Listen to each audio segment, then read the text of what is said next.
Hey. Amazing. How's it going? Very, very good. I don't think I've spoken to you for 1,000 years. I need some better light on me.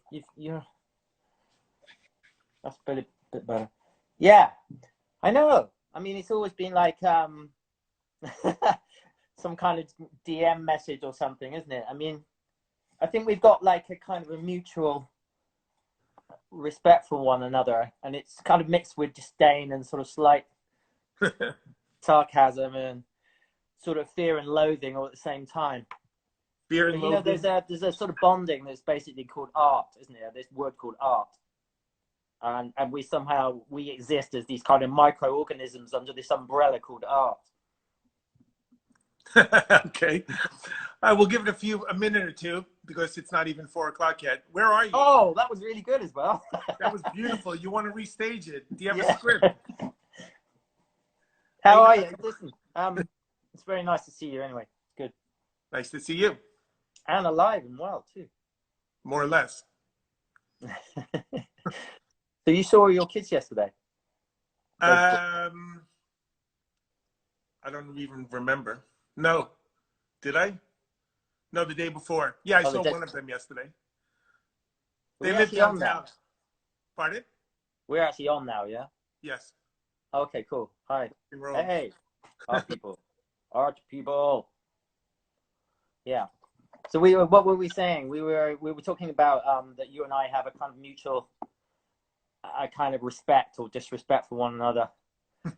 That we exist as like kind of microorganisms under this umbrella called art.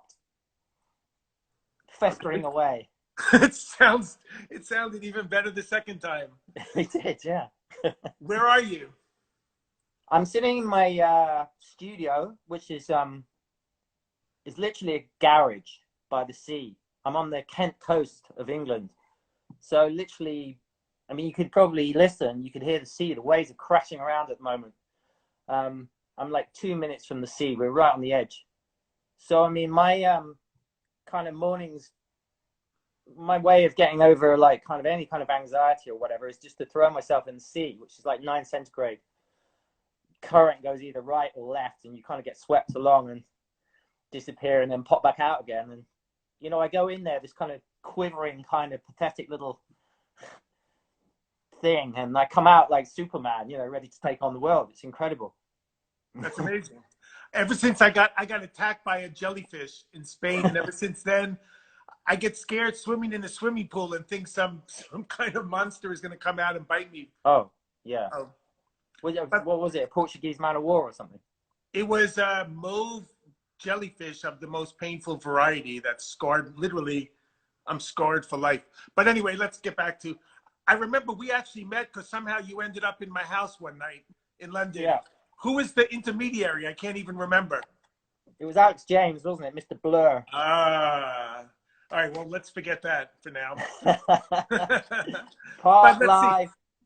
I have to say, I've been a fan of your work for years and years before I even met you. And when you ended up in my house, I was quite in awe of you because you've been like, I've just been such a fan for so many years before I moved to the UK 16 years ago, where I lived for 15 years. Now I'm in New York City in my living room, studio-ish space.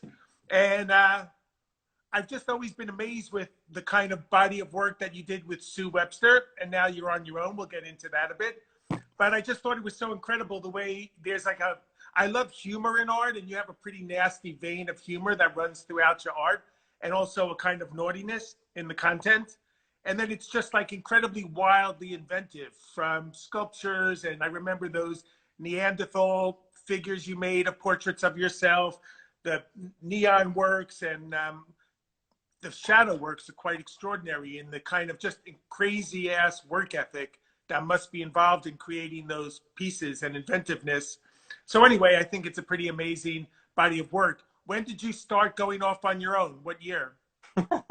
Well, that's a great introduction. I mean, yeah, I ended up back at your place, and it was like, I just thought, who are you? I mean, you have in common what some kind of collectors have, which was like wall to wall art. I mean, there was not like a gap. You know, everything is covered, isn't it? From like the toilet to the kitchen to the roof was spared, I believe. You know, but I can see, Now it's not. I can see by the looks of it behind you, despite the fact that you've been trying to clear up your hoarding act, you know, it's growing again, isn't it? It's a disease. A disease. But yeah, so you know, I mean, kind of as go back to your question, like, I mean, the collaboration is still going. Sue and I are still going as a collaboration, you know, but it's kind of like it's on a low simmer at the moment, I guess, for various reasons. You know, our gallery kind of folded last year, playing Sudden. If you're watching, Harry, hi. We'll get into that too. Let's go all there? the way into the dark side. Yeah, and you know, Sue and I kind of went our separate ways, and you know, I now have kind of a new wife, and I have a 3-year-old son, and I have a 3-month-old baby. So a lot of things have happened, you know. But I've also kind of, it made me kind of indulge in something that was kind of suppressed in my mind, which is basically the kind of my own solo work. And I spent the last 3 years working in this garage here, modeling kind of stuff, frantically modeling things. I didn't think I could model stuff, and I was just modeling these bits of clay and stuff. And these kind of panels started to emerge, and just stuff was just pouring out of my imagination. And so I just kind of went with it. 3 years later, I finished 5 panels. Have you shown them to anybody? Pardon? Have you shown them to anybody? I might have sent you a picture, but I don't think it's I've kept it quite quiet, really. It's been very tempting to kind of do the obvious thing and stick it on Instagram. I put a kind of few snippets on, but really it's just like, no, I'm just sitting on it, apart from my wife Scarlett. But it's just like, you know, it's kind of frustrating because you sort of, we moved out of London down to the sea, and my collaboration kind of almost split up, and we lost our gallery, and you kind of feel very isolated in many ways. You kind of feel like you're going to be completely out of touch, and you just like, but then you sort of really get into this idea of just what your art is and the possibilities of it, and then you really don't really care about the art world at all. And the more you kind of just get on with your own thing, the better. You know, I came from, my dad was an artist, and he was, in my opinion, he did some amazing work, but he wasn't really, he wasn't into selling the work. He believed it was like, show it professionally. He didn't even show it. I mean, he believed that kind of like the money element was like the death of the kind of subconsciousness. You start compromising what you do, and he just wanted to make his art. And, you know, it was a huge thing in our family, that the work that he did, we always talk about it, and we always hold it up there in high esteem kind of thing. And, you know, we're left with the kind of remnants of his work that I'm kind of probably going to have to restore, and it's never really got shown. And so there's a part of me that thinks that's amazing, but there's a part of me that kind of rebelled against that and really wanted to do the opposite in my own life, you know. How did he make a living? He went to the Royal College of Art. He was from Portsmouth, and he got into the Royal College of Art, and he was really talented. And I think in those days, if you were quite talented, they just used to pluck you out and give you teaching jobs. And so he was offered a job in Cheltenham as head of sculpture department, which was called Glosscat at the time. So I think he had a pretty good time. I mean, I think he could just handpick the students he wanted. So they all had quite, I mean, you know, like a lot of artists, my dad was very obsessed by sex and death and surrealism, and he was very good at modeling things. And I just think he had a really good time, you know. And he sort of got on with his work in secret. Not many people seem to know that he was doing it in the studio there, but, you know. But he just kind of kept that kind of separate. So he sort of worked, but I think in a way that kind of watered down his own thing, that stopped him kind of maybe pushing his art, you know, and getting it out there. But in those days, there probably wasn't a lot of galleries. It was like Mulber Gallery, wasn't it? And that's probably it. So he taught throughout your life, and yeah, he was teaching. So yeah, but you know, I went to the same college that did a foundation there, and you know, I used to go before I did foundation. I used to go in and see him and stuff, and it was always amazing. I mean, all the art students, the painters, the sculptors, and the, you know, the kind of people making films and the fashion department all used to just mix together on Thursday night and have these massive parties. And, you know, and the fashion students would always be done up to the nines, and they were kind of he-she's, and it all just seemed fantastic, you know, and just really flamboyant. And, you know, I loved it. So, and he was just part of that whole mix, you know, so it was quite I had a kind of advantage over everyone, I suppose, before I even went to a foundation, that I kind of indulged in this whole world a little bit, you know. And what about your mom? My mum was a jeweler. She was a painter once, but she never really pursued it. But she was a jeweler, and she just brought up my brother and me in the family. You know, she loved making jewelry, but I'm kind of quite inspired by her because she was very I mean, I love my mum big time. I was very close to her, and she died unfortunately about last year. But she was very into kind of making very detailed things, which jewelers do, of course. And she would try and set a stone, it would ping off, and she'd never find it again. You know, her studio was quite chaotic. But the great eye for detail, which I kind of really took on. But also her stuff would be very handmade, so it'd be very wibbly wobbly. So somehow it would kind of work, you know, but it would be kind of out of shape and things. So, and that's a big thing I think I've taken on too, you know. And what does your brother do? My brother is like, he went to the Royal Academy. You know, he was set kind of to be the one in the family that was kind of going to do quite well, I think, as a sculptor. You know, he's a proper macho sculptor, making things, making noises with grinders and all sorts of stuff.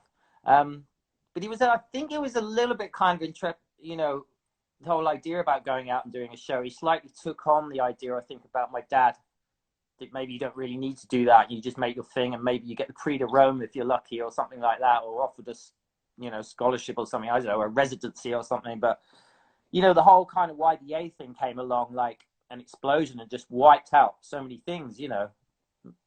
And you know, I think a lot of people kind of either just had to be a part of it, or it just kind of left them on the wayside, sort of thing. So I think really I saw that as my opportunity, because I had a kind of slightly, you know, working with Sue, we had a kind of like, just take it and go for it kind of attitude, you know. Were you in those early shows that Damien Hirst curated? I wasn't, no, because we weren't. I mean, I remember being in the countryside once, and my brother walked into the studio and goes, "There's this guy that has put like a dead cow in it, full of maggots," you know, and it just sounded so odd coming from my brother in the middle of the countryside, you know. But it was obviously news.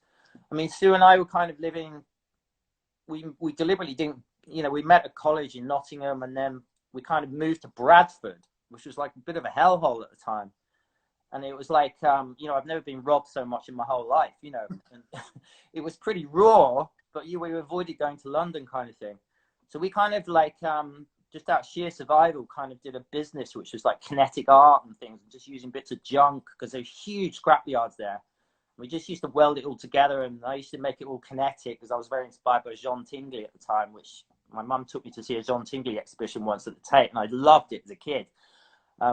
But the beautiful thing is, it's just to enhance kinetics by not putting ball bearings on. They're much more kind of like human-like, and they break down and stuff. And I was very good at that and very obsessed by it. But, you know, we kind of made a living out of it, you know. What do you mean? You did those for hire for people? Yeah, we did shop windows, we did video. We kind of, you know, there was incentives in Bradford to try and, like, the Prince's Youth Business Trust. We did that, and we got like £1,000, you know, and then we got another one for like £2,000, you know, which was a lot of money for us, you know. We could buy a bit of equipment and stuff like that. So we learned to get on the front page of the local newspaper. We did anything, you know, just to kind of do business, try and keep alive, you know, try anything but get a normal job, you know. So you met her when you were in your teens, and then you stayed together? Yeah, we stayed together, and then eventually we just thought, we moved to like Halifax. There was a place called Dean Clough there, which had this sort of high upbrow art piece section to it, you know, a huge kind of like monetary kind of gallery there, and they would show like a James Turrell installation or a Janis Cornelis installation, and it would just be so highbrow in our minds, and we were like kind of hated it, but we were kind of obviously seriously like, wow, what is going on here, you know, because obviously what we were doing was rather entertaining. But so we made the decision that we needed to move to London, so I applied to the Royal College of Art. I think we both did as a collaboration. You know, and we had this kind of savvy mind to survive. You know, we had this head on us already. I got in basically. Sue didn't, but I kind of gave her access with my student card, and she sort of like used all the computers and learned how to use computers, and she came on college trips and all sorts of stuff, you know. So, and I even did a piece to try and stir up a lot of kind of storm in there, and I got her to do all the press, and they tried to throw me out. What was that? It was like an interim show at the Royal College of Art where I just tried to cause a lot of trouble because I was just so surprising. I was upset about the whole place. You know, at the time, what they were doing was Glyn Williams was the head of sculpture. Sculpture department was slightly separate from the main building. And he wanted students that were into making things. And of course, I was very like into making things. You know, it was a reaction against Gavin Turk and all those students that are into conceptualism and kind of like empty studios, appearing to have studios that have nothing in it. You know, of course, Gavin Turk did his amazing cave piece that he did, the plaque on the wall. But Glyn Williams was brought in to bring in a new set of students that like making things with their hands, you know. And I kind of like, you know, the questions were, oh, bring some slides of your new work, bring 12 slides of a piece of work you've done. But I actually made 12 new pieces of work very spontaneously. And they kind of really like that kind of thing, you know. And I was full of attitude. I think I wore a pair of Sue's knickers to the interview. I was like very cocky and very like, I've got one over. Pun intended. I'm very confident, you know, and I got in, so it's fine. But so that was our kind of like platform for just getting into London. So we had like a base, you know, to start off with.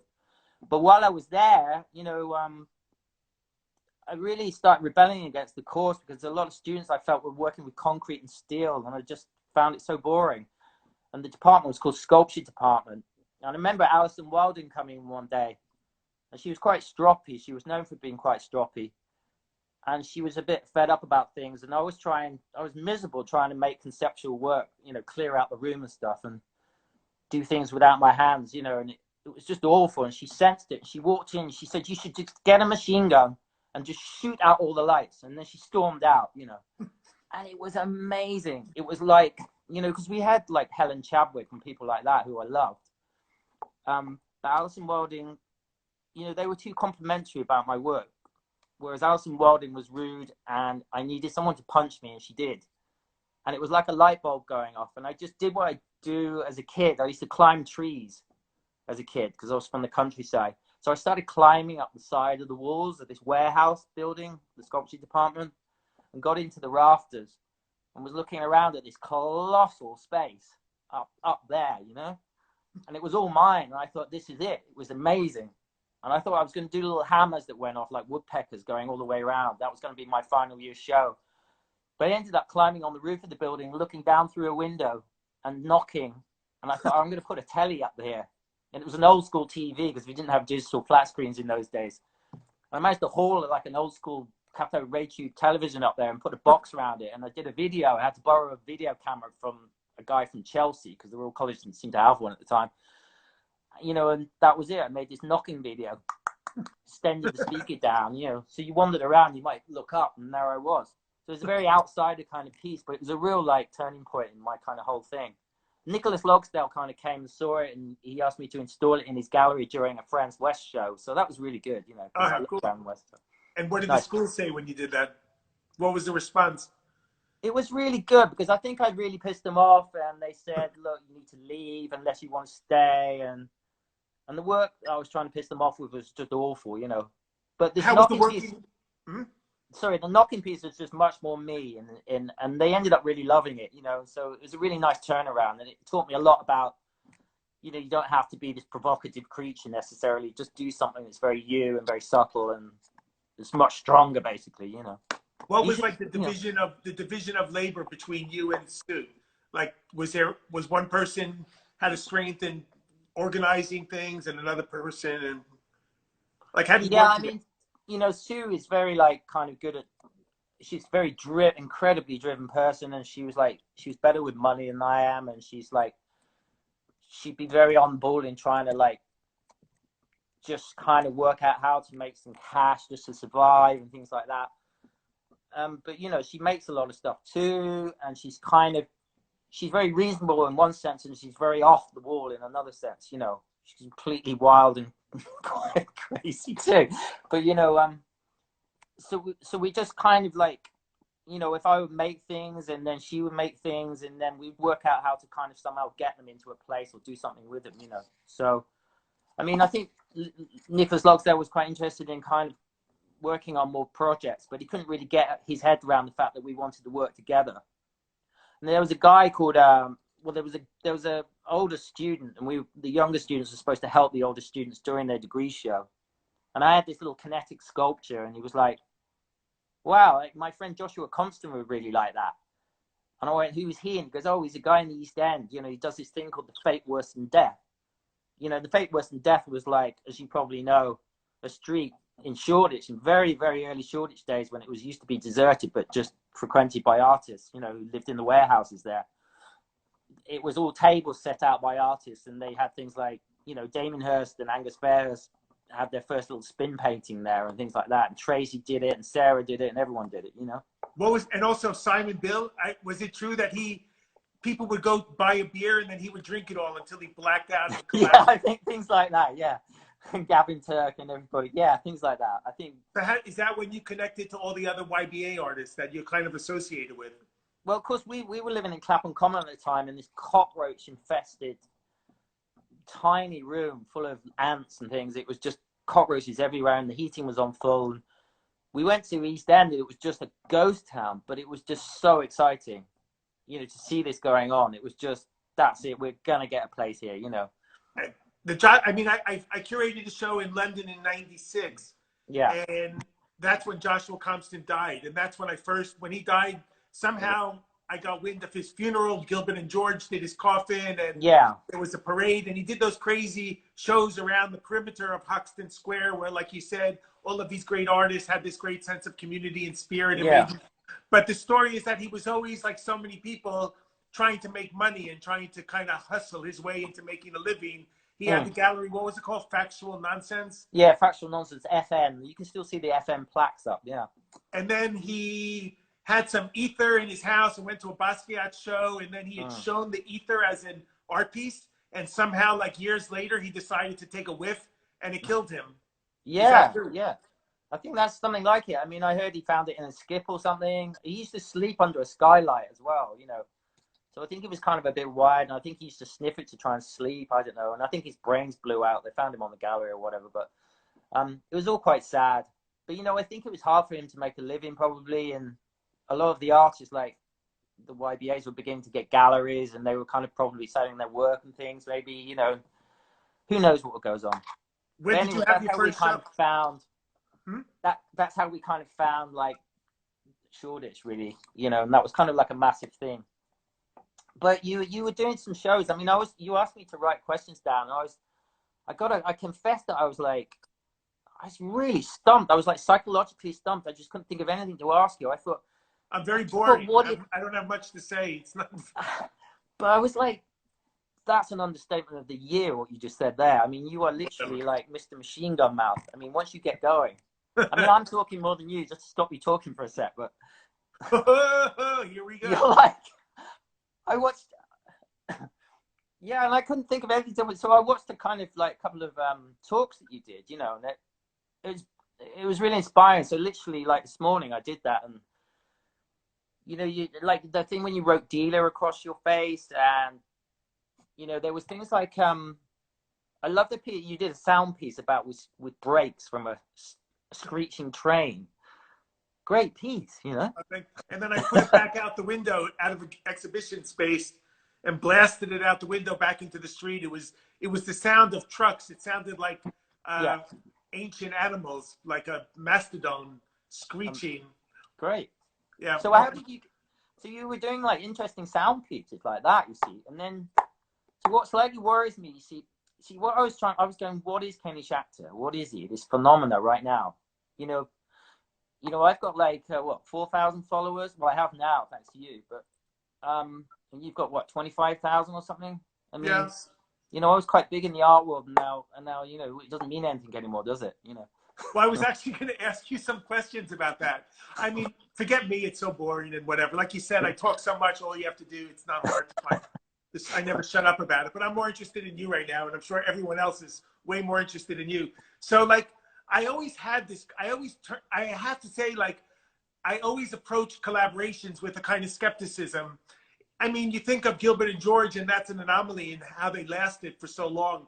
But normally, like, say, with Basquiat and Warhol, when they collaborated, typically you think, like, in the collaboration, it's like 1 + 1 = 0 or whatever, because people look askance at it. And, like, in your example, like, you guys worked together and was so associated throughout the duration of what it must have been like more than 20 years together, and then you stopped, or 25 years. So it's like almost like you're like an emerging artist who's just getting started. And do you think that you're not going to show us some of your work now, you're mistaken, because I demand for you to show us some of your new pieces. So don't think you're going to get away with that. But I mean, I'm working. Look, here's some here now behind. You know, you can see. This is, you know, I've been working on these kind of big gestural brushstrokes. You know, it's kind of like a sort of sculptural painting. Let's see some of the detailed pieces before I get into your. So I mean, like, also, like, I mean, there's a couple of market questions that I would ultimately get into, but in a way, like, how would you say, like, if you're a collector and you bought a Tim and Sue, I had drawings of yours, neons. I mean, I see, like, right now, maybe, so it affects you called it the mothership at some point when we were talking together. Yeah. And now the mothership is like a little, like, not out of gas, but faltering a little in the marketplace, because people think of, like, Tim and Sue are dead in a certain sense, even though you say you're still working together or entertaining, doing stuff in the future. But then, like, how do you make a living in terms of having to start over from scratch, as you're a mid-career artist on one level, and on another level, you're kind of like starting from scratch? Yeah, it's very, very humbling. It's extraordinary, because you almost have to forget about your past for a second, you know, and just kind of restart. But I mean, I guess that's what is kind of, it's also quite exciting. I mean, that's why I kind of quite like looking at the videos, your early videos about those kind of impromptu, I mean, not impromptu, but the shows you did in kind of found spaces or non-gallery spaces, you know, and it reminds me of kind of like the early days of how kind of a lot of the things started off. I mean, I always have to remind myself about how Sue and I started off. You know, there were a lot of people seemed to have galleries at the time and were represented, you know, the Chapmans and Tracy and Sarah and all, you know, the Wilson twins and everybody. We were looking at each other going, well, we need a gallery, you know, but no one was interested because everyone's a closed shop. And it's kind of quite like that now, you know? I think it's more like that now than it was then, even. It's not to mention the situation we're in with the virus, which is all like closed down every single gallery on the planet. But then, who was the first gallery that you two worked with in the beginning? So you see, like, you think galleries are very cutting edge, but in a way they're very like, they're either just like appropriating the new, you know, because they can just be like a sluice gate. You know, they build a platform and then just get all the new coming through, the new. So you're only going forwards and you're never going back, you know, to quote a gallerist that I won't mention right now. You're going to have to. So who did you first show with together in the UK and then in New York? So the first real one that we did was Max Wigram, who, of course, you did. You know, Max has now set up the Stack app, which you did a kind of thing for, didn't you? I did. Yeah. You know, remember? A streaming music app. He's closed his gallery. He closed. Yeah, he had a gallery called IAS, Independent Art Space, which is in Chelsea. And it was a really, really, really good idea because he got artists to curate the shows, and they were really good, you know. I remember Gavin Brown curated a show in the mid-'90s when I was over in the UK to curate a show, and it was called Some of My Best Friends Are Artists. And I went in there and bought a little miniature Chris Ophelia on canvas, like literally 3 inches. And I think it was Jake Chapman was invigilating the show. Yeah. And I bought the piece, and it was a teeny little canvas. I ran to the bank machine, took out a couple £100, bought the piece, and it wasn't signed. So I said to Jake, like, but the painting's not signed, so he signed it. He just signed the certificate.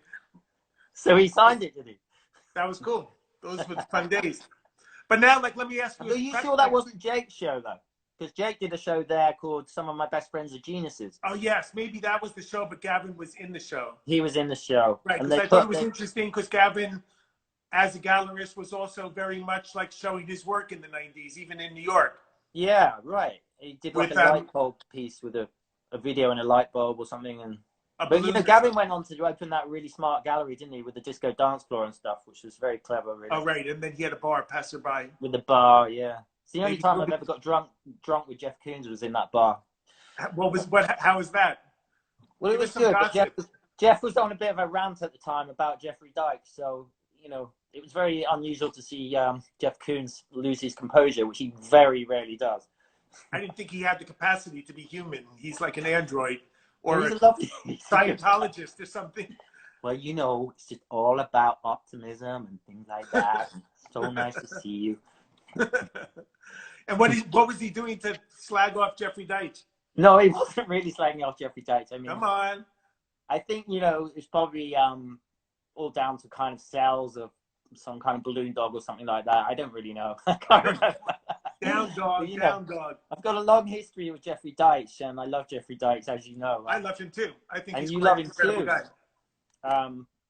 You But know. after, so you showed with Jeffrey Deitch, and then you switched to Gagosian.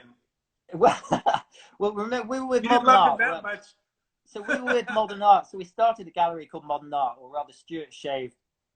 You know, we met Stuart Shave, and he was just like amazing because we all wanted to open a gallery together, and we did, you know. And he got Detmar Blow and Isabella Blow, and we opened the gallery, and it was just a fantastic time. It was just the most amazing thing. I mean, you know, I can't say how lucky I feel it was to actually start a gallery from nothing and watch that kind of rise, you know. You were involved. You were involved with the ownership of the gallery, or just showing there? No, we weren't involved with the ownership, but I guess we were his kind of like, Stars. you know, we went to New York to see a show. Someone said you should check out this gallery. I think it was Casey Kaplan. And there was a collaboration at the time called James White and Tim Stewart, and they were collaborating. And they said, you should come and meet Casey. He'd really like you. But of course, Casey didn't want another collaboration because he'd already got his collaboration, you know. So it was a complete waste of time, you know. But leaning against the radiator was Stuart Shave, you know. And we kind of felt a bit awkward. So we started talking to him. And he was like, whoa, I'd really like to open a gallery, you know. So we were like, well, we really want to be with a gallery, you know. Let's open a gallery. So, and we kind of did. But Sue and I ended up building kind of like our first, well, built our first shadow work and made our first light piece, which was a big love heart piece. And we showed it in the warehouse that we were occupying in Shoreditch. And Stuart was supposed to come and open the door for us. When was this? What year was this? Oh, I don't know what year it was. I'm hopeless with years. Look it up in one of the books, Kenny. Really The joy. literally. That's why this is my first and last live internet broadcast. Google it. Google. It was back in the day, but you know, he was supposed to answer the door and he never turned up. And I think Sue and I hid behind this kind of false wall that we built, and it had the love heart on one side flashing away, this big love heart covered in lights and stuff. And we drilled a little hole in the wall and we were looking through it, and I think Saatchi came in with his daughter and they were holding hands, you know, and she was going, yes, Daddy, I like this one. You know, and we got the phone call a bit later, you know. So did you engage with the people looking at the piece when you were peeping through the hole? Well, we were just peeping, so they didn't know we were there. I mean, we could have made noises, but we were just peeping through this like little kind of nail hole. And it was kind of him, so it was quite interesting. But I kind of thought people might find that a bit creepy that Saatchi was buying the work, you know, because maybe it was like a sellout or something. But it was a real turning point, you know, because people would be like, wow, now someone's got hold of you. You know, it's like a kind of seal of approval kind of thing, you know. And that was from Stuart Shave's gallery. No, that was from when we did it in our home before Stuart opened the gallery. I see. So we basically sold our first pieces to Saatchi from our kind of home. It was a warehouse that we were living in. It had 3 floors, and we basically just took everything out, and we sort of hid in half a room upstairs as our bedroom, and did the rest as the gallery basically, and just put like a piece of work on each floor. And the top floor was like the first shadow piece, and we were slightly embarrassed by the shadow piece. We weren't even going to put it in the show. And this young woman called Cara Turin, who's great friends with Stuart Shave. She was going out with Jake Chapman at the time, but she was like, she's a painter now. Yeah, Cara, yeah. And she was like, you've got to put that in, you know. I'm like, oh God, yeah, okay, let's put it in, you know. So it was obviously like a major, very important thing to do, you know. Good idea. But like, yeah.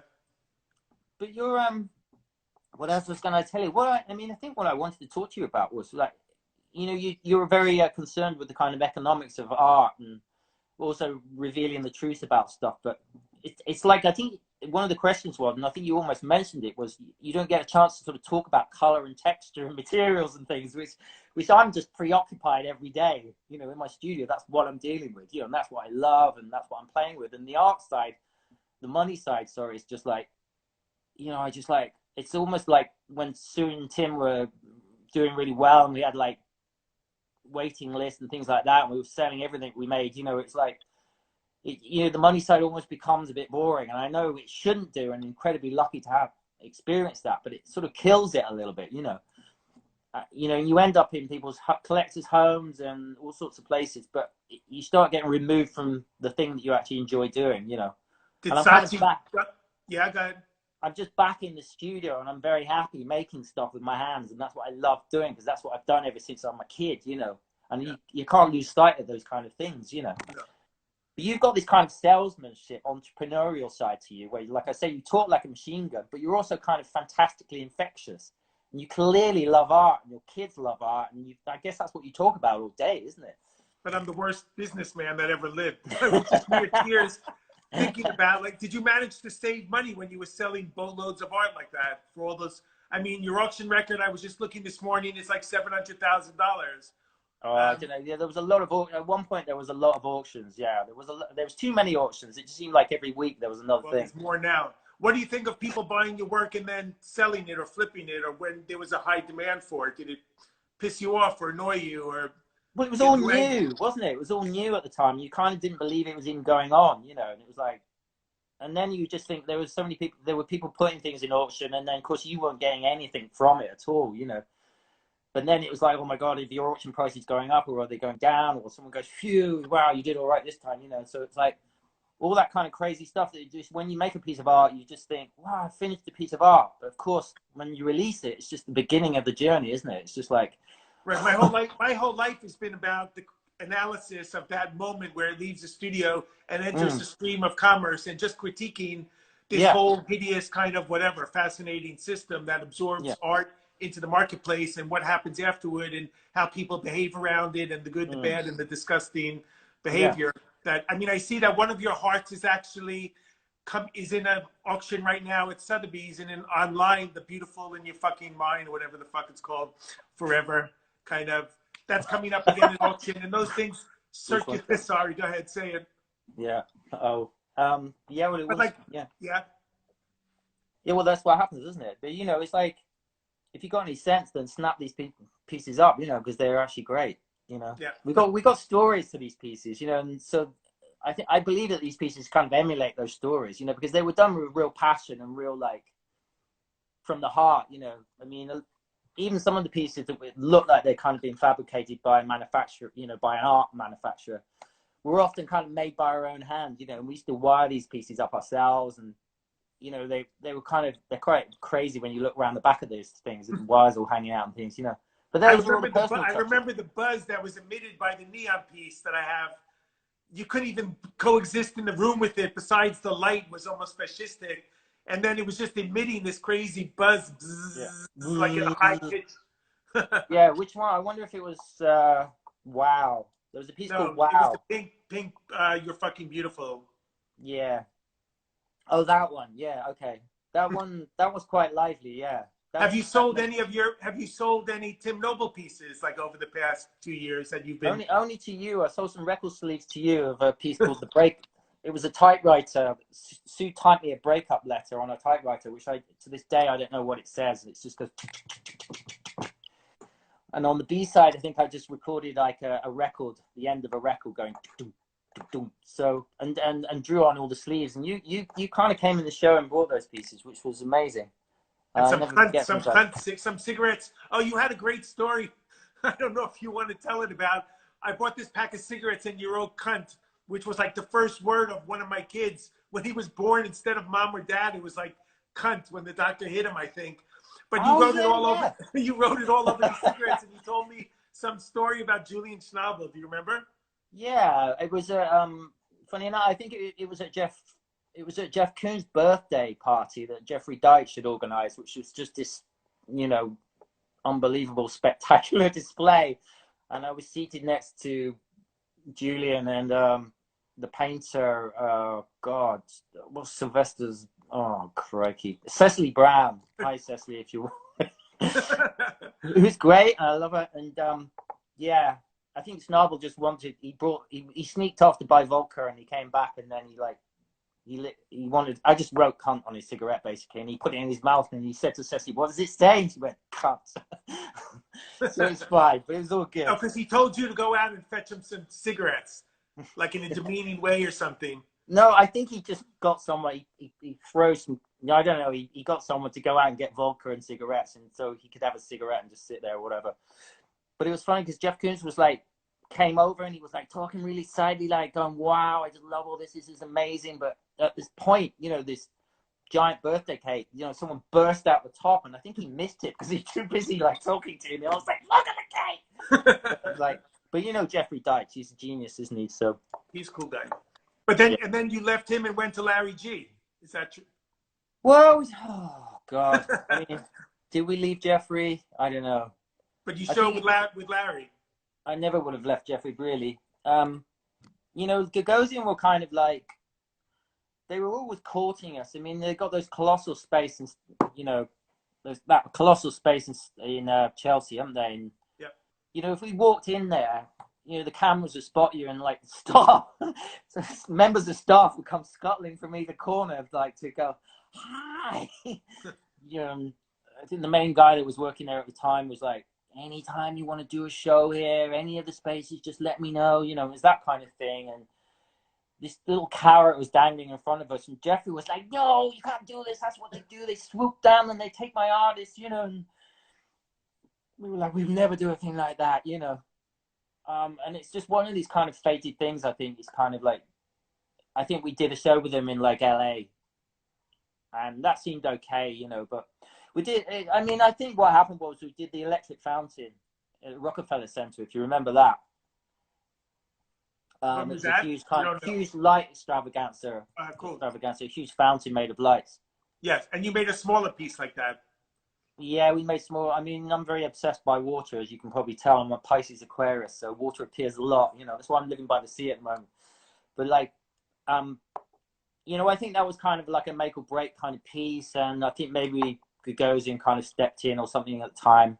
So we ended up kind of like going that way for a bit, you know. But like, it was kind of all good, but you know, I think Larry maybe got, I don't know what he did. I thought Larry would be more about promoting you, but I think he kind of slightly heard maybe that some of the light pieces weren't doing as well as he thought they were going to do, and you know, he just kind of like, you know, we got called into the office, and so the show that was penciled in was like kind of slightly penciled out, you know. So I mean, this is like the half. So he called you into the office himself? No, he didn't. One of his staff did. God, he wouldn't do it himself, would he? That's your person. So and they pulled the plug. They pulled the plug on your electric pieces.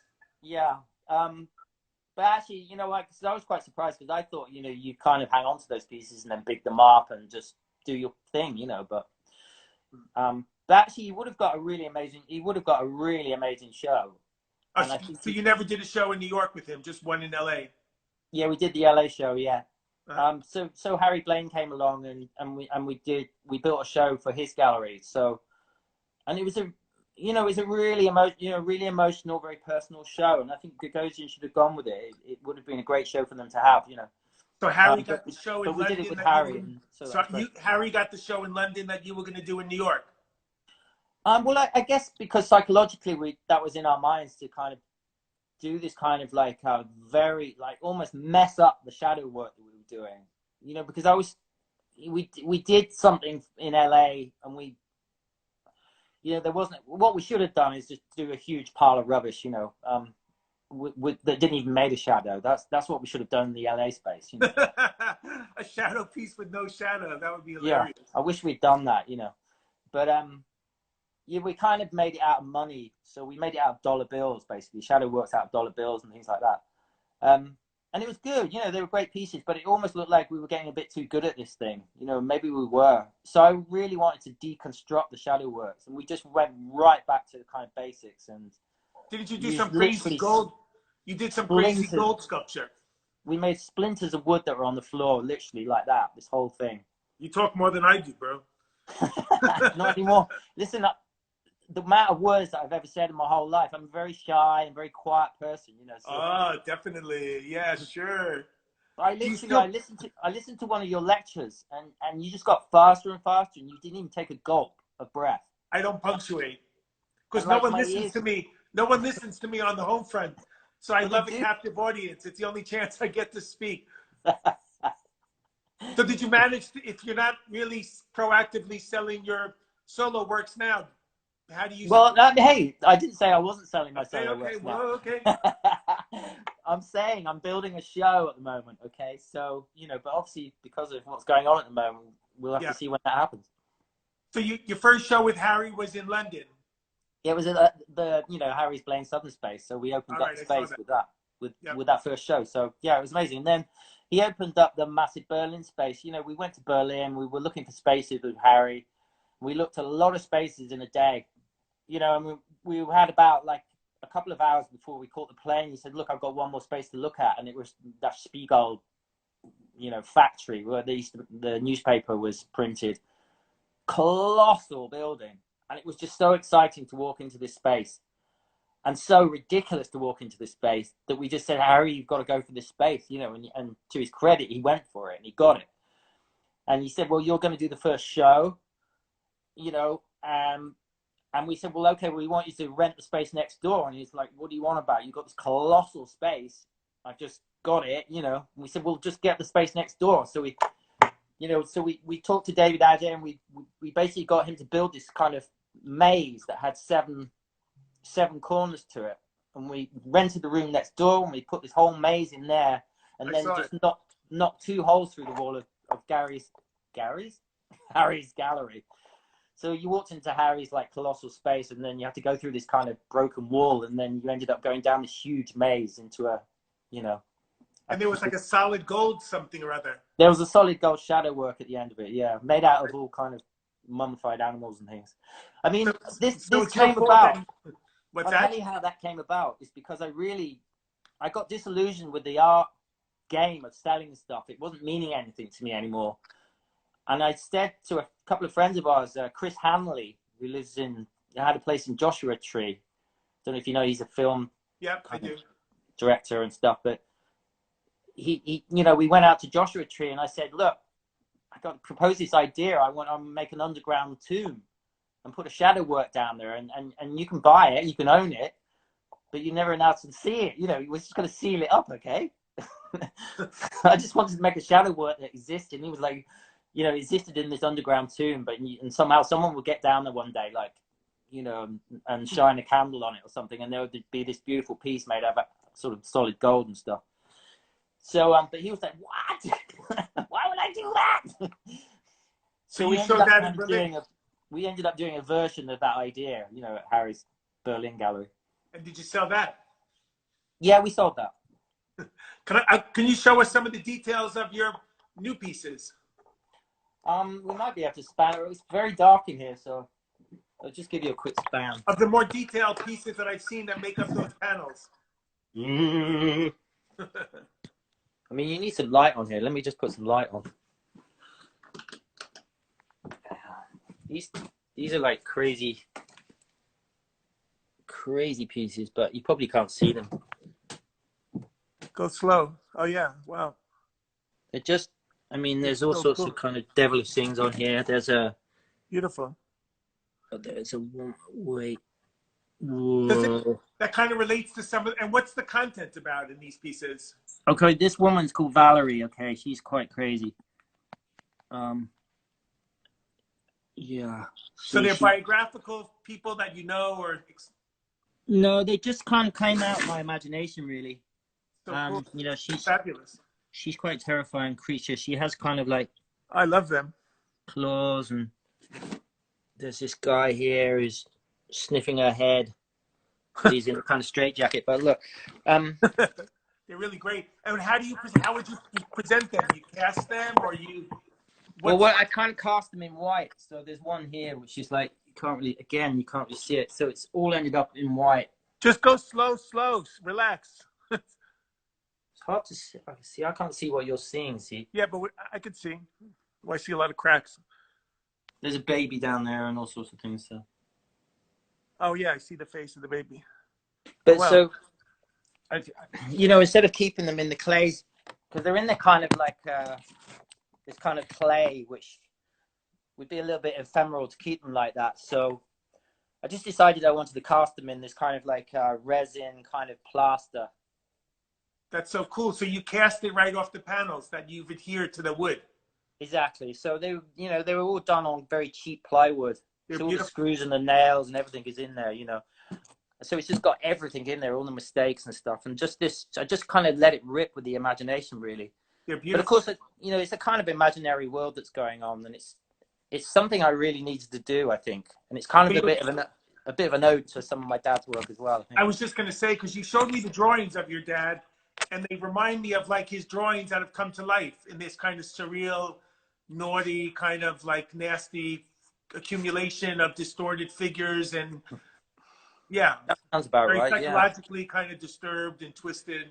Very Well, they're nice. kind of, you know, I think if you delve into the pockets of your imagination, it's always going to be kind of slightly, you know, have this kind of erotic, kind of predatory kind of nature to it, and this, you know, I'm not saying everybody's like that, but you know, we put these things in the recesses of our mind, and if you let them bubble up, there's some quite interesting stuff comes up, you know. And that there were spurts of that just poured out really, and then Do you you make get this kind of. sketches for them? No, I didn't really. Sometimes if I was kind of like not able to just work, I'd like scribble a few things down, you know. Do you just make them in clay while you're thinking them through and just manifest them? Well, something might trigger it off, I guess, you know. But often it'd be kind of terrifying. To begin with, I felt like I was failing massively because I didn't know I could sculpt, model in a way. My brother's really good at it. My dad was really good at it, and I just never, ever, ever. You know, I'm 54 years old, and I never really like tried it, and it wasn't really going how I kind of wanted it to. You know, the classic idea when you make your own work is like, are you able to interpret what's going on inside your head, the idea? And what you got to do, of course, is just completely let go of what that idea is, you know, and let it flow. And with this kind of modeling that I was doing was just, it didn't really work. And then it started to work and I got better at doing it. And so I just got better at interpreting and letting it just flow in a certain direction. So the more things that I added, the more kind of ideas started popping out, you know, and the more I could just kind of go off on this kind of thing. So how big is each panel? Each panel is like 3 foot by 4 foot. Sorry, And I'm still put them working. contiguous. Well, shush for 1 fucking second and let me ask you a question. Jesus. You put them together contiguously into like a wall installation. Anyway, I shouldn't be cutting you off so much. I guess I'm jealous. No, you've been very generous. I'm astonished. I feel like Charlie fucking Rose or something. No, I need to ask you loads of questions, but you know, you've been very, very good actually, compared to some of the other ones I've seen. It's so interesting to hear just your process and your thought process, that what goes into it and how. No, but it's just really like, you know, because Sue and I had a kind of way that we could do both things that were manufactured by, like, say, people that could make art for us, like pieces of neon and things like that, you know. And I would also, you know, I grew up in the countryside in a kind of wilderness where you could just make stuff, and improvising was a big part of that. Just being able to get materials and improvise and just tie them all together and have this imaginary world, you know, it's one of the best pieces of education I've ever had. And I've, you know, to this day, I have this kind of like love for doing that kind of thing. And so, you know, I was just working on these kind of brushstroke pieces behind, and I was starting to like, and the same with the panel pieces, they were just, you have this fixed idea in your head. It's weird, you know, about what you think you want to do. And of course it ends up being something completely different, which is so wonderful and so great to be able to trust that and to be able to go with it, you know. And it's just, that for me is the essence of art, you know, and what it's all about. Just that kind of accidental stumbling along. And well, you got to embrace failure, like, massively, you know. I'm good at that. My whole life is a giant failure.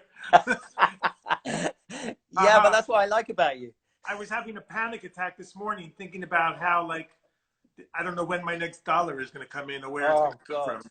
Tell me about it. I can hear a lot of people going, yeah, me too. Like, where's it coming from?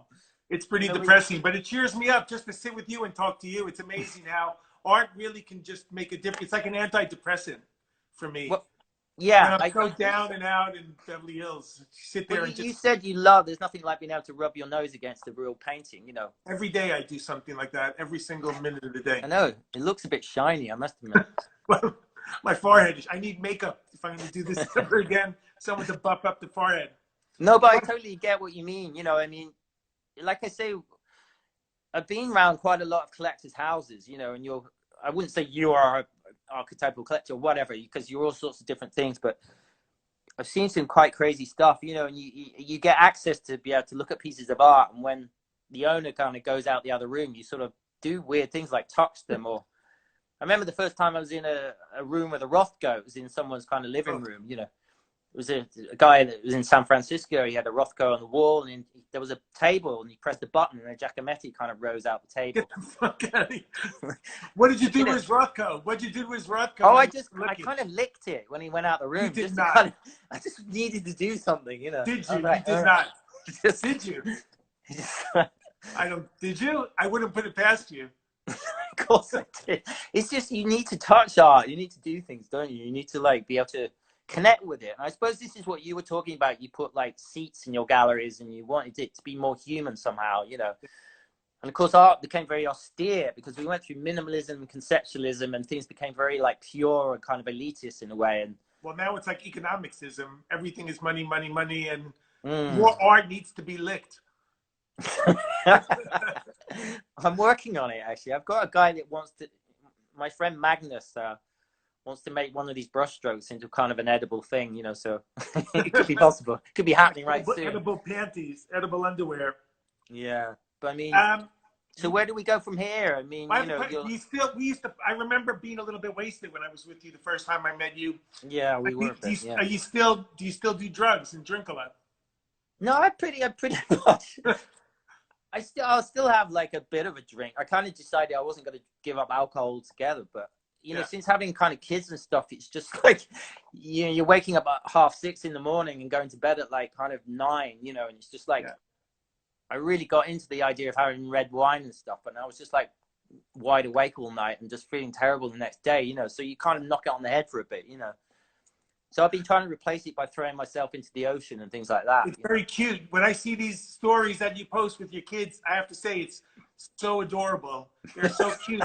And one of them makes some wicked ass paintings that are very Twombly-esque and covers himself in paint from head to toe, in his mouth, in his clothes. Would you want them to be artists? Would that make you happy, sad, indifferent? Well, my father said to me, like, you know, really don't be an artist, be a plumber. And he really meant it, you know. He just, you know, and he wanted me to get a proper job. And like, I know all the people at the kind of college that I went to said, look, there's no career in art at all, you know. And I guess that was kind of like, you know, the fact at the time, you know. But it's like, I guess if they wanted to, but it'd be quite nice if they did something else. I mean, River, you're talking about River as my 3-year-old. He's like, he obviously is quite deft.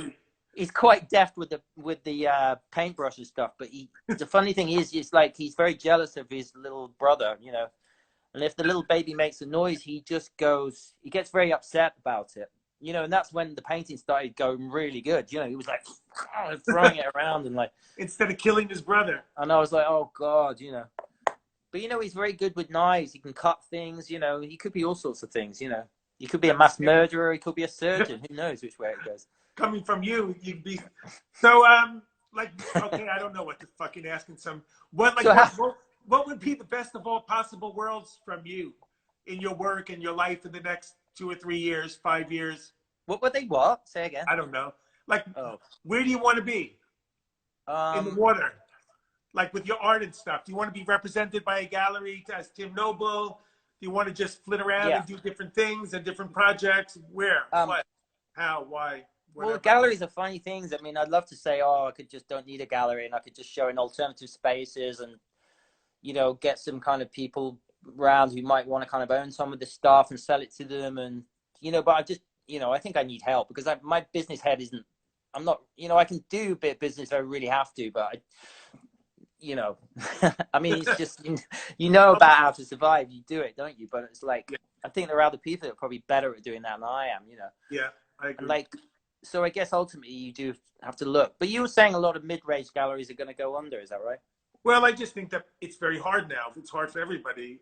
And I mean, in the past couple of years, it's all you would ever hear about is how tough it is for mid to small galleries. And I never really believed it because I think some of them flourish. And it's never been an easy business for a small to medium level, any business. It's all the struggle. It always will be. It always has been. And there are difficult times and good times and successful ones. But it'll certainly be interesting to see the effect. It's like this whole merry-go-round. It's like while it was happening, we were all running so fast, but we weren't going anywhere, and we didn't know